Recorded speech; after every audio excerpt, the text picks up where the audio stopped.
My name is Marcus Brandon, and I'm a student here at North Carolina A&T, and I'm also the executive director of Carolina Can, which is Campaign for Achievement now, which means basically I'm an education advocate.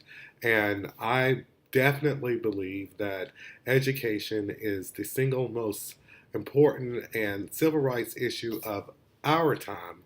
And I get that from my ancestors and my parents, and as I am a descendant of the civil rights movement. And ever since I could walk, I have been taught to fight for equal opportunity and equal access. So, when I talk about access, I guess it's important for me to talk about how I got into this work.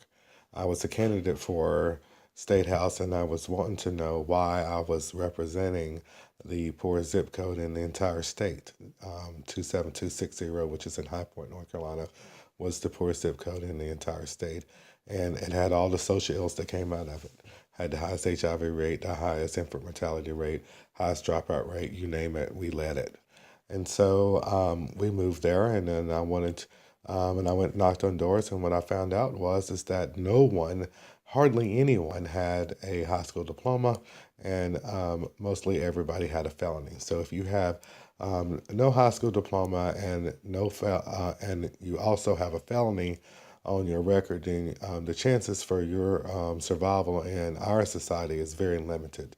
So that's when you see these folks create their own systems of drugs and crime and whatever else they have to do to be able to survive because in their world, that's what is necessary. So after in taking all of that information, we have a lot of solutions that we could use to be able to deal with some of the issues of poverty, particularly when we're talking about education and how we are going to be able to move beyond 22% of African Americans being proficient, why we're more likely to drop out, we're more likely to get kicked out. All of the educational outcomes for African American students in public education, um, we really rank at the bottom, and we've got to really figure out what that means. And so, a couple of things that we've learned from the Black Arts Movement is its expressiveness, and why it was important for us to stay within our culture and to be who we are. One of the things that we got away from. So, what are the possible solutions now that we understand what's going on when we're talking about urban America, particularly poor America? One of the things that we learned from the Black Arts Movement is to be expressive. And they taught us that it was okay for us to be expressive in our own skin, in our own culture, and the way that we do things. And one of the things I think we've got away from over the years is allowing ourselves to be who we are, especially our young folks. And so that, along with some policy initiatives that we have been acted, that I think that we can take advantage of, and we can start moving this needle forward. But for now, I would like for you to listen to just a little excerpt that I talked with a counselor at Parkview Elementary School, that is a visual arts and performing arts elementary school that's in the zip code that I was talking about in High Point 27260. I would like for you to listen to Rashad Wells and what he thinks and how expressive arts can help in education. Being this an art expressive school, do you think that's something that could be helpful for other kids or other models? Do you like Well, this? I think it's a tangible thing that our African American population and minority population can, I guess, grasp really quickly because we are a gifted culture as well as other minority cultures that are expressive.